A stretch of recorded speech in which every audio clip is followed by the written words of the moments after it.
다 같이 베드로전서 4장의 말씀을 펴도록 하겠습니다. 자, 제가 1절서부터 11절까지의 말씀을 봉독하도록 하겠습니다. 그리스도께서 이미 육체의 고난을 받으셨으니 너희도 같은 마음으로 갑옷을 삼으라. 이는 육체의 고난을 받는 자는 죄를 그쳤음이니 그 후로는 다시 사람의 정욕을 따르지 않고 하나님의 뜻을 따라 육체의 남은 때를 살게 하려 함이라. 너희가 음란과 정욕과 술취함과 방탕과 향락과 무법한 우상 숭배를 하여 이방인의 뜻을 따라 행한 것은 지나간 때로 족하도다. 그러므로 너희가 그들과 함께 그런 극한 방탕에 다름질하지 아니하는 것을 그들이 이상히 여겨 비방하나 그들이 산자와 죽은 자를 심판하기로 예비하신 이에게 사실대로 고하리라. 이를 위하여 죽은 자들에게도 복음이 전파되었으니 이는 육체로는 사람으로 심판을 받으나 영으로는 하나님을 따라 살게 하려 함이라.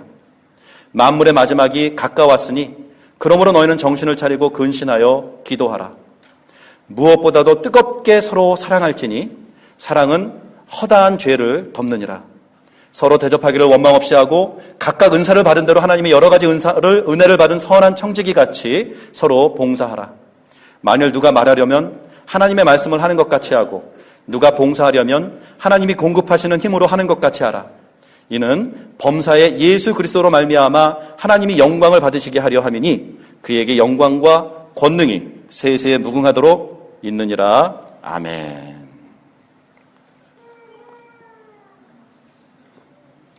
자, 오늘 이 말씀을 가지고 마음을 힐링하라 라는 주제로 하나님의 은혜를 나누기를 원합니다. 여러분, 새벽마다 지금 이 베드로전서의 묵상을 쭉 해오고 있고 어저께부로 베드로전서가 10번의 설교를 통해서 다 이제 완성이 됐습니다. 다음 주부터는 또 이어서 베드로후서의 말씀을 묵상해 나갈 것입니다. 여러분, 베드로라는 우리의 이제 사도가 그 당시 여러 지역에 흩어진 성도들에게 지금 권면과 격려와 위로의 말씀에 편지를 썼습니다. 그리고 이 말씀의 주제가 무엇이었냐면은 고난을 당하는 자, 정말 어려운 상황에 처한 자들에게 정말 하나님의 위로와 격려를 통해서 정말 힘을 북돋아주는 그러한 정말 위로가 되는 말씀들을 주셨습니다. 그래서 더더욱 정말 베드로의 말씀은 우리들이 묵상할 때에 좋아요. 왜냐하면 어쩌면 이렇게 나의 연약하심을 잘 알고 계실까? 어쩌면 이렇게 한 말씀을 통하여서 나에게 힘내라고, 나에게 이렇게 격려의 말씀을 주시는 것일까? 하는 어떤 그런 위로의 말씀들이 정말 그 진한 엑기스처럼 마구마구 묻어져 나오는 너무 좋은 책이에요. 그러나 이 말씀을 묵상하면서 제 마음속에 상당히 많은 어떤 고민이 생겼는데요. 그것은 무엇이냐면 지금 베드로가 고난에 처한 자들에게 위로를 하고 있고 힘내라고 얘기하고 있고 용기를 내라고 계속 격려하고 있는데 사실상 거기에 대한 상황적인 이해를 우리가 조금 보다 더 잘 이해하면서 이 말씀을 묵상하면 보다 더 큰 은혜를 우리가 누릴 수 있겠다라는 그런 확신이 있기 때문에 그래요. 자, 무슨 말씀입니까? 우리가 말씀을 묵상합니다. 고난에 있는 자들이요, 힘내세요. 마음이 무너지는 자들이요, 힘내세요. 이런 말씀을 들을 때 얼마나 위로가 됩니까? 아, 그렇지. 힘들지. 아, 멜버는 자꾸 비만 오지. 외롭지. 내 마음은 무너지지. 우울증이 좀 오는 것 같지. 아, 마음이 힘들 때 베드로는 이런 나에게 힘을 내라고 하는구나. 주님 고맙습니다. 자, 이 정도가 아마 우리들의 최고의 적용이 아닐까 싶어요. 왜 그렇습니까? 멜버는 누누이 말씀드리지만 전 세계 사람들이 투표하면서 세계에서 가장 살기 좋은 도시라고 매번 선출되지 않습니까? 모든 사람들이 와서 한번 살아보고 싶은 부러운 바로 그 도시에서 우리는 살고 있습니다. 모든 풍요로움이 제공되어지고 있고요. 모든 안전함이 보장되어져 있는 좋은 곳이에요. 자녀를 키우기에도 얼마나 좋은 곳입니까? 가장 살기 좋은 도시로 선출됩니까? 세계적인 교육의 도시로 맨날 뽑히지 않습니까? 세계 50대 대학, 유수 50대 대학 중에 톱10에 멜버른에 있는 여러 대학들이 다 이름들을 올리고 있는 굉장히 학문적으로도 명성이 높은 도시입니다. 이곳에서 우리가 살고 있습니다. 여러분 주위에 예수 믿는다는 이유로 체포당하고 그것 때문에 고문당하고 그것 때문에 순교당하는 사람 아십니까 혹시? 멜버른의 이웃들 중에 그런 사람이 있습니까? 아니면 여러분들이 교회 다닌다고 막 옆에서 막 불 던지고 막 여러분 집을 불태워버리고 막 여러분을 잡아가서 막 납치해가고 막 예수 믿으면 죽여버리겠다고 막 협박하고 막 이런 일들이 있습니까? 우리가 말씀을 못 본 이유는 단 하나입니다. 어떤 이유입니까? 아유, 죄송합니다. 제가 좀 바빴습니다. 이게 최고의 변명이에요. 바빴다라는 게 말씀을 못 본 거지. 말씀을 보면 잡혀가니까, 말씀을 보면 신고당하니까, 말씀을 보니까 이웃집 어떤 사람들 다 잡혀가서 전부 다 죽었으니까 이게 무서워서 막 벌벌 떨면서 몰래 신앙을 지켜야 되는 이게 아니잖아요. 지금 베드로가 그 성도들에게 위로하고 있는 그 기본적인 배경은 바로 그거예요. 그 당시에는 황제의 지령 속에서 예수 믿는 자들은 다 잡혀나가고 죽임을 당하고 막 죽임을 당하는데도 온갖 창조적인 잔인한 방법들을 통해서 사람들이 죽어나가고 있는 상황 속에 지금 처했어요. 베드로가 지금 자기가 봤을 때 성도들이 지금 다 죽어나가고 있어요. 이 위험한 상황, 이 땅에 소망이 없는 상황, 이 땅에서 너무나도 정말 하루하루 살아가기가 무서운 절망 속의 상황 속에서 베드로는 그들의 성도를 향하여 이 고난을 참아내세요. 예수님께서 고난을 당하실 때에 항변하지 아니하시고 대들지 아니하시고 변명하지 아니하시고 묵묵히 순교의 그 십자가의 길로 가신 것처럼 성도들도 예수님을 본받아 정말 그 마음을 무너뜨리지 말고 그 마음을 지켜서 정말 믿음을 끝까지 지켜내세요. 하나님께서 여러분들을 위하여 정말 힘을 주시고 정말 이겨낼 수 있도록 해주시고 정말 여러분들의 걱정들, 염려를 하나님 앞에 맡겨라. 하나님께서 God cares for you 이렇게 말씀을 주십니다. 거기에다가 형광펜으로 밑줄을 그어요. 우리의 모든 염려를 주께 맡겨라. 그러면 주님께서 보살펴 주신다. God cares for me. 와, 은혜가 된다. God cares for me. 근데 우리가 나한테 적용하기에 약간 민망하다라는 거죠. 왜냐? 그러기엔 우리는 너무 편안해요. 우리의 가장 큰 고민들 중에 하나가 무엇입니까? 아, 오늘 저녁 때 뭐 먹을까? 이거지 않습니까? 물론 우리의 상황을 너무 아무렇지 않다고 제가 확 극대화시켜서 이렇게 하는 건 아니에요. 왜냐? 멜번이라는 세계에서 이렇게까지 가장 살기 좋은 도시에 사는 사람들인데 이상하게도 호주에서 자살률이 가장 높은 도시가 멜번이라는 거 아십니까? 왜 그래요? 그렇게 모든 사람들이 살고 싶어하는 도시에 살아가고 있는 사람들인데 여기가 자살률이 가장 높대요. 그리고 호주에서 우울증 환자가 가장 높은 곳이 또 이 도시래요. 이해가 되지 않습니까? 이해가 안 되는 것 아닙니까? 한국말이 좀 헷갈리는데 이상하죠. 모든 좋은 게 있는데 그 도시에 살아가는 사람들은 다른 도시에 살아가는 사람들보다 더 많이 아파하고 있고 더 많이 절망 속에 살아가고 있는 이 모순이 공존하고 있는 곳이 바로 이 도시랍니다. 자살이 취미입니까? 절대로 아니죠. 무슨 말입니까? 그만큼 마음에 무너짐이 있고 그만큼 그 극복해내기 어려운 그 마음의 어려움들이 있기 때문에 극단적인 선택을 하게 되는 것 아니겠습니까? 다시 말해서 우울증이 선택입니까? 누구는 뭐 우울이 취미입니까? 우울하고 싶어서 뭐 안달이 났습니까? 안 그렇죠. 나도 웃어보고 싶고 즐겁게 살고 싶고 마음이 건강했으면 마음이 행복했으면 좋겠지만 마음이 무너져 내리는 걸 어떡합니까? 걷잡을 수 없이 무너져 내리는 걸 어떡합니까? 그러니까 멜버른이라는 도시가 또 반면에 굉장히 잘 되어져 있는 것이 이 정신건강이나 이 우울증에 대한 전문적인 상담이 굉장히 잘 제도적으로 갖추어져 있는 곳이기도 합니다. 그만큼 수요가 있기 때문에 그만큼의 전문성이 제공이 되어지는 도시이기도 하다라는 것입니다. 자, 이러한 우리의 상황 속에서 오늘의 말씀을 통해서 마음을 힐링합시다 라는 제목으로 하나님께서 우리들에게 어떠한 정말 인생의 지혜를 주시는지 함께 보았으면 좋겠습니다. 1절을 보게 되니까 어떤 말씀이 나옵니까? 예수 그리스도를 기억하면서 예수 그리스도의 고난을 기억하면서 그것을 우리 마음에 갑옷 삼아, 그렇죠? 우리 마음에 갑옷 삼아 그 마음을 지켜냅시다 라는 권면의 말씀이 나오지 않습니까? 그렇습니다. 여기서 베드로가 유독 일부러 선택한 이 단어를 우리는 관심 있게 주의해야 될 것입니다. 무슨 말입니까? 갑옷이라는 개념입니다. 갑옷이 무엇입니까? 갑옷을 일단 한번 딱 갖추게 되면 전쟁터에서 그렇죠. 칼로 누가 푹 찔러도 막 굳이 상처가 생겨도 기스 정도만 그렇죠. 이것이 푹 파고 들어가서 나의 심장에 나의 장부에 어떤 치명적인 상처를 남기는 것이 아니라 나를 보호해 줄 수 있는 기능 아니겠습니까? 성경 우리들에게 이렇게 환난 속에서 어려움 속에서 보편적인 그것에 대한 결과는 마음이 걷잡을 수 없이 무너져 내리는 것, 이것이 인생을 살아가는 그 사람들에게는 또 무슨 말입니까? 당연한 결과라는 것이죠. 마음이 왜 무너집니까? 사는 게 힘드니까 무너지는 거죠. 마음이 왜 무너집니까? 그럴 수밖에 없는 마음속에 정말 견뎌내기가 그 인내심이 정말 극에 달아서 더 이상 이겨내기가 힘든 극한 상황 속에 있다 보니까 나도 모르게 그냥 마음이 무너져 내리는 것. 이런 상황 속에 처한 사람들에게 하나님께서는 그리스도를 기억하여 그분의 고난을 기억하여 그것으로 내 마음에 갑옷을 삼아라 라는 말씀을 주십니다. 그렇습니다.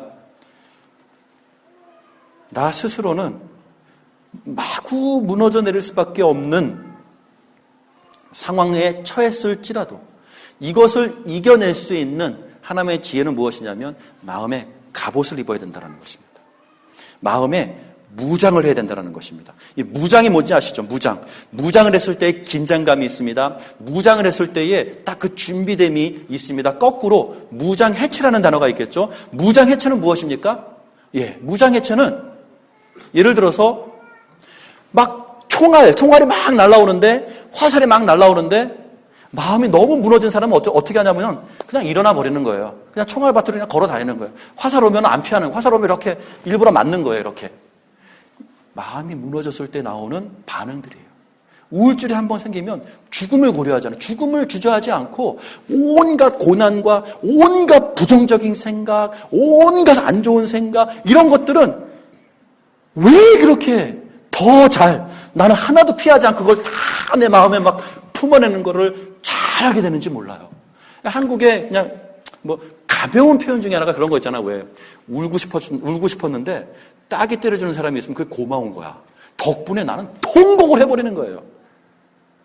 이와 같이 마음이 무너지는 상황 속에서 조금의 오해, 조금의 상처 이런 것들이 있을 때 평상시에 뭐야 대수롭지 않게 이겨 넘어갈 수 있는 것들도 이 무장해체가 되어진 상황 속에서는 그걸로 내가 죽음을 상상하게 돼요. 그걸로 내가 극단을 생각하게 돼요. 왜 그렇습니까? 마음이 무장해체가 되어져 버린 거예요. 그거를 이겨낼 수 있는, 막아낼 수 있는 힘이 내 안에 더 이상 없기 때문에 그래요. 성도 여러분, 인간이 그런 연약함에 처하게 될 때에 우리가 오늘의 말씀을 통하여 어떤 지혜를 얻습니까? 예수 그리스도의 고난을 기억하여 마음을 무장하려는 거예요. 함부로 그러한 상처, 그러한 오해, 그러한 섭섭함, 그러한 무너짐에 그냥 이렇게 확 허락해버리는 이거를 의지를 가지고 꼭꼭 채워넣어라, 잠그세요 라고 하는 권면의 말씀을 주고 있는 것입니다. 그러면서 이어지는 말씀을, 그래서 2절, 3절, 4절의 말씀들을 우리가 우리식으로 조금 더 풀어나가기 시작한다면요, 이렇게 무너지는 마음을 갖다 보니까 이 무너짐 속에서 이 무너짐을 어떻게 채워 넣습니까? 이어지는 말씀이 있죠. 이것을 현대적인 언어로 풀어본다면요, 이겁니다. 스트레스를 어떻게 풉니까? 스트레스. 직장 생활을 하면서, 사회 생활을 하면서 친구들끼리 그런 말을, 야, 오늘 한번 스트레스 좀 풀자. 무엇을 암시하는 제안입니까? 스트레스를 풀자. 자, 성경 말씀을 보게 되니까 마음이 무너질 때에 이 세상 사람들의 보편적인 선택은 이 공허한 마음, 이 허무한 마음, 이 외로운 마음, 이 무너진 마음을 잠깐이라도 망각하기 위하여 이곳에 대신 채워넣는 게 있으니 어떤 것들을 채워넣는다고요? 3절에 나오죠. 음란함과 정욕과 술 취함과 방탕과 향락과 무법한 우상 숭배, 이런 것들로 대신 채워 넣으려고 사람들이 노력한다라는 것이에요. 어쩜 이렇게 2000년 전이나 지금이나 이 사람들의 연약함 속에서 생겨나는 이런 중독 증세들이 어쩜 이렇게 비슷한지 몰라요. 그렇죠?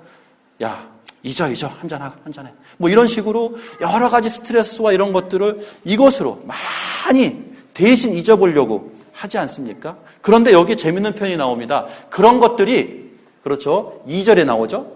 그 후로는 다시 사람의 정욕을 따르지 않고 하나님의 뜻을 따라 나오고요. 세 번째, 음란 정욕 쭉 목록하면서 그것이 이방인의 뜻이다. 이렇게 얘기하죠? 예. 2절과 3절에 하나님의 뜻과 이방인의 뜻이 있다고 얘기합니다. 여러분, 여기서 이해를 잘해야 돼요.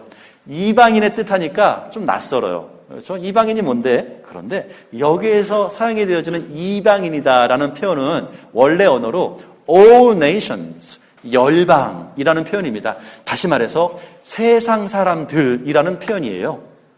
자, 세상 사람들의 보편적인 스트레스 해소 방법은 여기에 나열된 바로 이러한 것이 일반 세상인들의 스트레스 방법이라는 것이에요. 그런데 하나님의 방법은 그거에 함께 가는 것이 아님을 확인해주고 있는 것이죠. 그러면서 우리들에게, 성도들에게, 과거에는 우리들도 그렇게 살았습니다. 과거에 우리가 어땠습니까? 스트레스 받았으면 어떻게 했어요? 마셨죠. 과거에 어떻게 스트레스 받았으면 성적으로 뭐 이런 식으로 온갖 중독의 어떤 이런 것에 빠져서 그런 것들로 어떻게 좀 해소해 보려고 살아왔었던 그런 방식 속에 젖어 있었던 그것이 3절에. 그렇죠. 우리들도 그렇게 세상적인 방법대로 살아왔지만 그것이 3절에. 지나간 때로 족합니다. 과거에 너무 충분히 했습니다. 더 이상 반복하지 맙시다. 라는 권면의 말씀을 오늘 성경 말씀이 주고 있는 것입니다. 그러면 우리는 어떻게 살아야겠습니까, 여러분? 4절을 보세요. 우리가 어느 순간 나는 그렇게 안 할 거야. 이런 스트레스가 왔을 때에, 이런 우울증이 왔을 때에, 이런 것들이 왔을 때에 과거에는 예를 들어서 아내도 모르게, 남편도 모르게, 애들은 더더욱 모르게 나만의 은밀한 스트레스 해소법이 있었다면 이제는 그것이 하나님 앞에서 지나간 때로 족합니다 라고 회개하고 더 이상 이렇게 음성적으로 더 이상 이렇게 좀 파괴적인 죄악의 이유로 삼지 말고 이제는 하나님의 뜻에 따라 경건하게 살 때에 경건하게 사는 삶의 선택을 하게 되니까 순간적으로 확 나타나는 차이점이 뭡니까? 4절에 세상 사람들이 보니까 얘 봐라. 너 옛날에 안 그랬잖아. 왜 그래? 이렇게 대묻게 된다는 거예요. 이게 뭡니까? 이 세상 사람들에게는 너무나도 다른, 이 세상 사람들이 보기에는 너무나도 낯선 스트레스 해소법을 성도들은 보이기 시작한다는 거예요. 왜 그래? 이렇게 나오죠. 그것 때문에 오히려 흉볼 수도 있고 4절에 이러므로 너희가 그들과 함께 그런 극한 방탕, 참 표현이 맛깔나지 않습니까? 익스트림 한 거예요. 아주 극한 방탕이에요. 무슨 말입니까? 술을 마셔도 극하게 마시는 거예요. 이 방탕에 빠져도, 음란에 빠져도 아주 그냥 갈 때까지 가는 이러한 죄성이 우리들 안에 있잖아요. 그랬을 때 성경은 이제 더 이상 그렇게 반응을 보이지 않도록 삶의 결단을 내린 성도를 바라볼 때 항상 그렇게 살아가는 것이 당연했었던 이 세상 사람들 눈에는 왜 그래? 하면서 오히려 그것이 비난의 대상이 되고 공격의 대상이 될 수도 있는 상황들이 생길 수도 있다라는 것입니다. 자, 중간에 오늘 말씀을 이어가면서 잠깐 어렵지만 집중을 해야 되는 구절을 이제 설명해 드렸으면 좋겠습니다. 어떤 표현이 나옵니까? 6절. 자, 5절부터 읽을게요. 그들이 산자와 죽은 자를 심판하기로 예비하신 이에게 사실대로 고하리라. 이를 위하여 죽은 자들에게도 복음이 전파되었으니 이는 육체로는 사람으로 심판을 받으나 영으로는 하나님을 따라 살게 하려 함이라. 야, 죽은 사람한테도 복음이 전해지나? 그럼 죽은 사람도 다시 구원을 받을 수 있는 기회가 생기는 건가? 이런 너무나도 어려운 구절이 갑자기 등장합니다. 그런데 어려운 구절이라고 우리가 그냥 딱 오해할 수밖에 없는 표현이에요. 왜냐? 사실 한국어가 더더욱 조금 부족 그런 것 같아요. 무슨 말이냐면 국문학을 전공한 사람들에게 있어서는 그 한국어적인 문법의 기능에 대해서 조금 예민할 수는 있지만 보편적으로 이렇게 써버리면은 여기서 지금 의미하고자 하는 그 문법적인 그 소통은 잘 안 돼요, 일반인들에게. 이 구절은 사실 무엇을 얘기하고 있냐면요, 6절은 죽은 사람들에게도 어쨌든 복음을 전하면 이 사람들이 구원받을 수 있는 기회가 있습니다. 이걸 얘기하는 것이 아니라 여기의 표현은 무엇이냐면 이미 그때가 어느 시대라고요? 예수님을 믿는다라는 그 이유만으로 엄청나게 많은 사람들이 이미 순교를 당했어요. 다 죽어나가고 있어요. 그러면서 베드로가 이런 말씀을 하는 겁니다.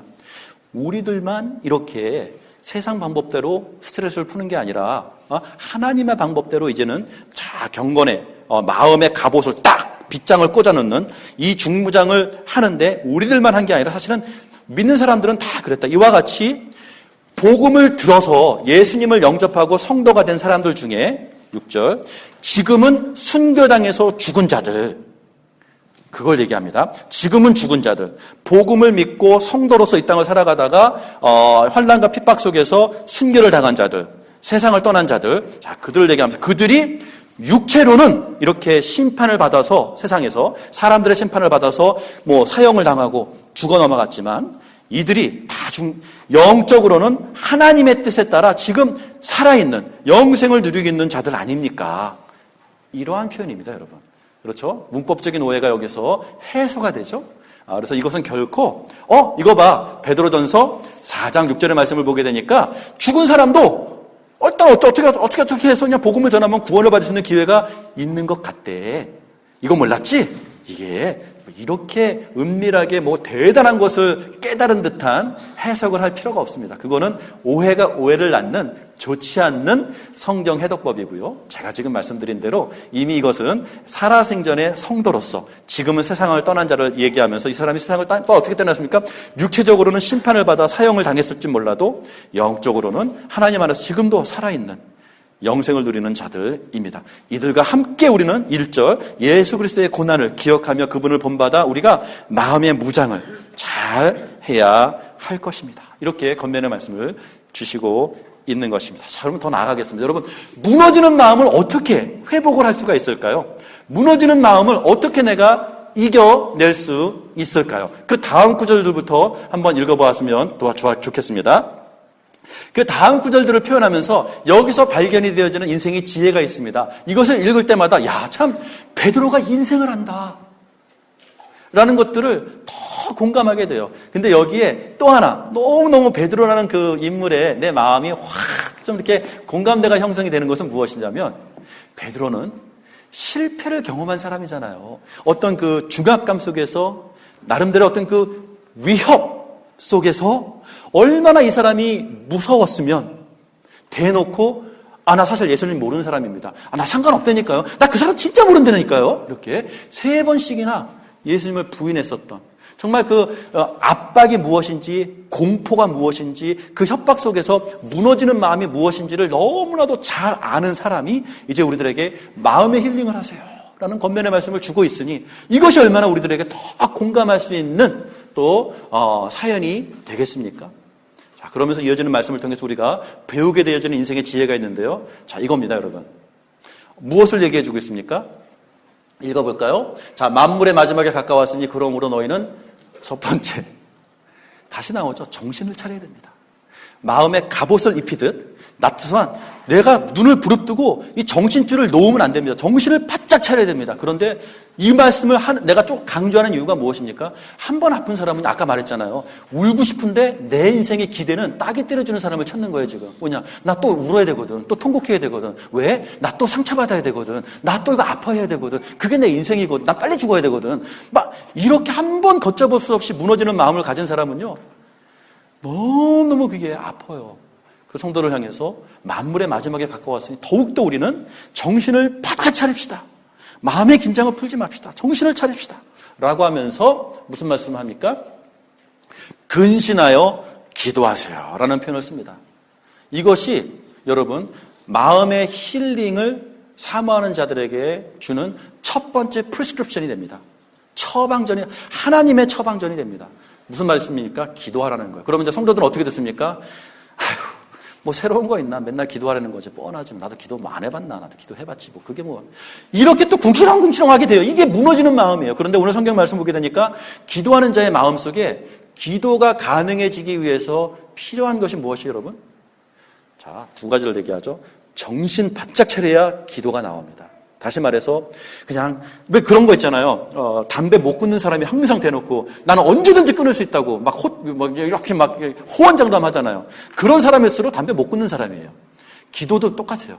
기도도 내 마음속에 뭐 이번 주는 좀 바빠서 못했습니다. 이러저러서 못했습니다. 그러나 마음속에는 그러나 마음만 먹으면 언제든지 할 수 있습니다. 이렇게 호언장담하는 성도들이 얼마나 많겠습니까? 그런데 그게 아니에요. 바빠서 기도 못했어요. 이거저것 때문에 기도 못했어요. 그럼 인정하셔야 돼요. 난 기도 못하는 사람이에요. 그런데도 그걸 절대로 인정 안 해요. 성도들은 나름대로 어떤 그 자긍심이 있어서 기도 기도할 수 있대. 기도 이렇게 쉽게 생각하는데 오늘 본문 말씀을 정말 우리가 실감나게 인정해야 되는 것은 무엇이냐면 기도라는 것이요. 정말 정신 차리지 않으면 기도가 안 돼요. 정말 우리 중에 딱 눈만 감으면 정말 하나님 앞에서 정말 막 기도로 쏟아내는 그런 분들을 보면요. 여러분들 부러워하셔야 돼요. 쟤는 이렇게 시끄러워.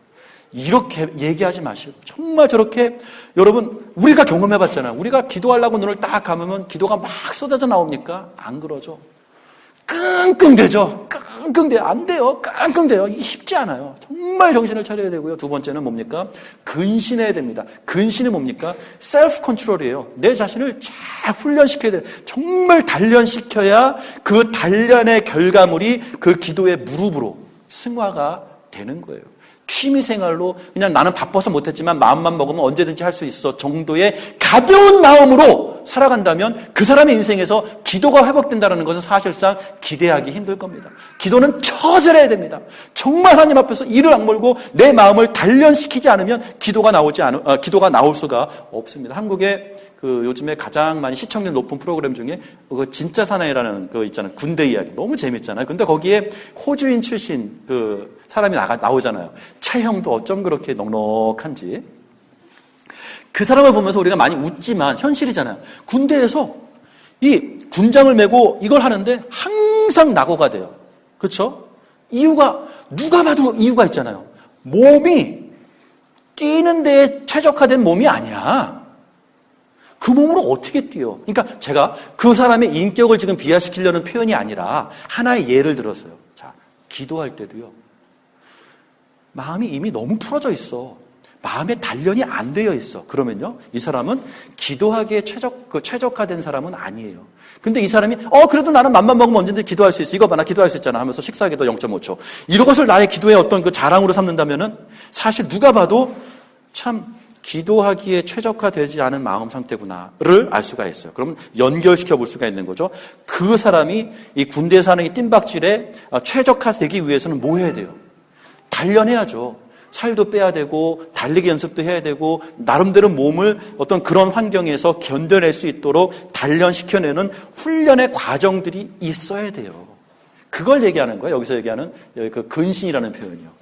기도가 그겁니다. 기도하고 싶습니까? 그럼 나름대로 정말 기도를 배우셔야 돼요. 그리고 그 기도를 이루어내기 위한 그 훈련의 그 자리에 기꺼이 나아가야 돼요. 허구한 날, 나 바빴는데, 허구한 날, 늦어진 좀 봐. 허구한 날, 이런 핑계, 저런 핑계 내면서 그냥 마음으로만, 나도 기도할 줄 알지. 내가 기도 못해서 그러나. 맨날 이렇게 그 자만에 가득 차 있으면은 절대로 이 마음의 힐링을 누릴 수 있는 첫 번째 처방전인 기도를 누리지 못한다는 거예요. 여러분들에게 권면합니다. 정말 우리 교회가 이런 면에서 정신을 차리고 또 마음의 단련이 잘 돼서 정말 기도의 자리에 자기 자신을 쫙 정말 그 마음의 자세를 좀 가다듬을 수 있는 그러한 성도가들이 되기를 주님의 이름으로 축원합니다. 더 나아가서 두 번째. 두 번째부터 또 나오는 표현들이 무엇입니까? 자, 이것을 이렇게 한번 설명해 보겠습니다.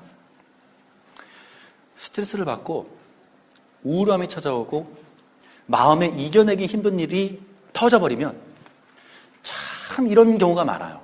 사람들이 무엇을 선택합니까? 요즘 말로 잠수를 타버립니다. 그것이 회복되기 전까지 스스로가 빛을 보지 않는 거예요. 동굴 속에 들어가서 혼자 꽁 하고 있다가 나중에 다시 나타나요.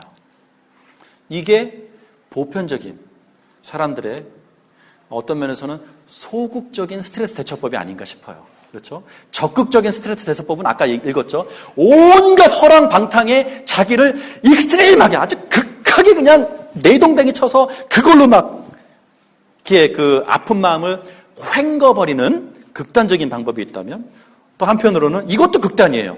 아플 때 어느 누구에게도 알리지 않는, 정말 이수신 장군의 그 정신을 이어받아서 어느 누구에게도 알리지 않고 은밀하게 혼자만 아파하는 이러한 성향의 사람들도 있는데, 둘 다 건강하지 않은 거예요.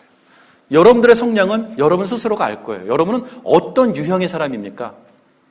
이쪽 극단으로 무조건 정말 오늘 죽자! 뭘 해도 하여튼 그 편, 죽자! 술을 마셔도 죽도록 마시고 뭘 해도 하여튼 이런 익스트림도 있는가 하면, 또 한편으로는 정말 외부와의 차단을 다 그냥 막아서 혼자 빛도 보지 않고 동굴 속에서 계속 혼자만 아파하는 유형의 사람들이 있는데요. 자, 두 번째 하나님의 처방전이 나옵니다. 자, 읽어볼까요? 8절입니다. 예, 여기서 8절에서 11절까지 가장 많이 등장되어지는 단어가 서로입니다. 서로. one another, alleluia라는 표현인데요. one another. 다시 말해서, 예, 마음의 갑옷을 입었습니까? 자, 그래서 근신하며 정신을 차려서 기도의 자리로 나왔습니까?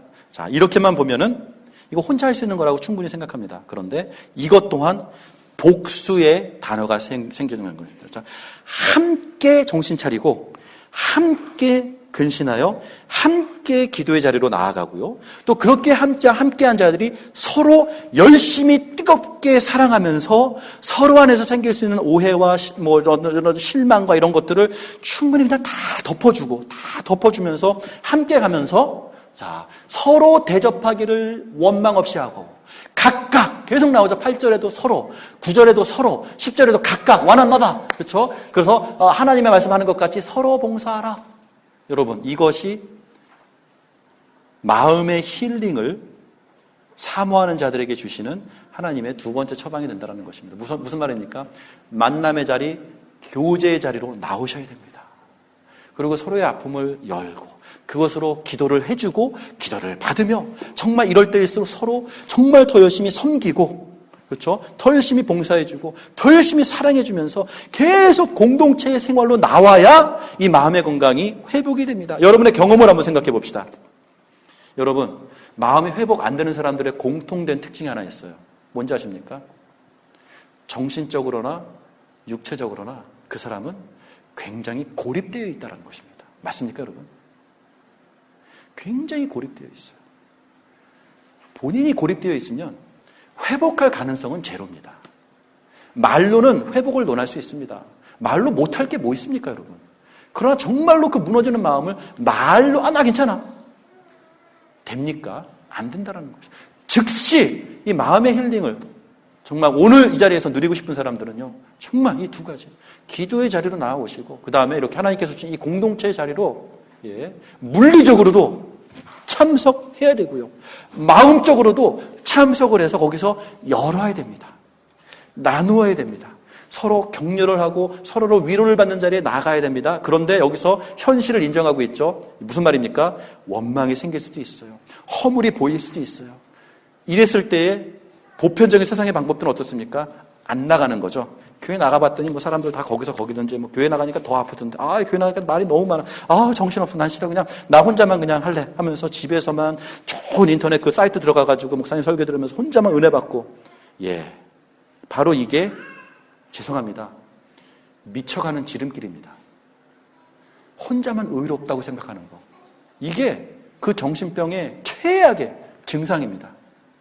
절대로 하나님께서는 고립된 신앙생활을 애당초 의도하지 않으셨어요. 고립된 신앙생활을 할 수 있는 유일한 사람들이 있다고 봐요. 어떤 사람들입니까? 북한에 있는 지하교회. 북한은요, 보게 되니까 어렸을 때부터 사상 교육을 그렇게 받아서 자식이 부모를 신고해버리는 게 하나도 부끄러운 게 아닌 걸로 교육을 받고 컸더라고요. 부모 자식도 없어요. 그런 가운데서 어쩔 수 없이 은밀하게 필요하다면 삽으로 땅을 파서 땅속에 들어가서라도 정말로 하나님을 바라보고자 그 신앙을 지키고자 하는 고립된 신앙인들이 이 땅에 충분히 있습니다. 하지만 여러분, 우리는 멜번에 살고 있습니다. 그렇죠? 이곳에 사는 여러분들이라면요, 스스로가 고립되어질 이유가 없습니다. 절대로 그러지 마세요.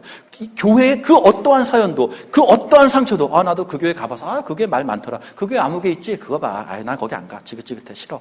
나 가봤거든. 다. 이러한 표현이 스스로가 벌써 포기해버린 겁니다. 무장해체가 되어서 이 회복의 기회조차도 스스로 저버린 그 마음가짐이 그 안에 있는 겁니다. 여러분, 정말 여러분들에게 간곡히 부탁드립니다. 아플수록 힘들수록 공동체의 자리로 나아오세요. 함께 나와 서로 부둥켜 안고, 때로는 원망이 생길 수도 있고 섭섭함이 생길 수도 있고 허물이 너무 크게 보여질 수도 있지만 정말 우리가 함께 서로의 허물을 덮어주고 극복해 나가면 됩니다. 그 중에 또 하나, 여러분, 허물이 잘 보이는 사람이 있습니다. 그렇죠? 원망이 쉽게 생기는 사람이 있습니다. 그런데 그런 사람들 중에 대부분의 특징이 무엇인지 압니까? 본인이 상대에게 끼치는 허물은 보지 못해요. 참 기가 막히지 않습니까? 나는 아무개 때문에 상처받았어. 누구 때문에 상처받았어. 난 누구 때문에 뭐야 하면서 보게 되니까 그 모든 사람은 바로 이 사람 때문에 아파하고 있어요, 지금. 근데 자기만 피해자래. 그러면서 자기만 피해자인데 자기만 의롭대. 얼마나 모순입니까? 아까 말했죠. 그게 미쳐가는 증세라고요. 미친 거예요. 죄송합니다. 말이 너무 극단적이었으면. 하지만 그런 정도로 심각한 이슈들이 우리 안에 있기 때문에 오늘 정말 하나님 앞에서 이 마음의 회복을 하나님께서 원하세요. 여러분들이 정말로 마음의 힐링을 가지시기를 하나님께서 원하세요. 그것을 누리기 위해서는요, 이렇게 이 두 가지 방법, 정말 함께 기도와 섬김의 자리로 나아오셔야 건강한 교회, 건강한 가정, 건강한 나가 비로소 만들어질 수 있음을 주님의 이름으로 축원합니다. 자, 그러면 이 시간 함께 기도했으면 좋겠습니다.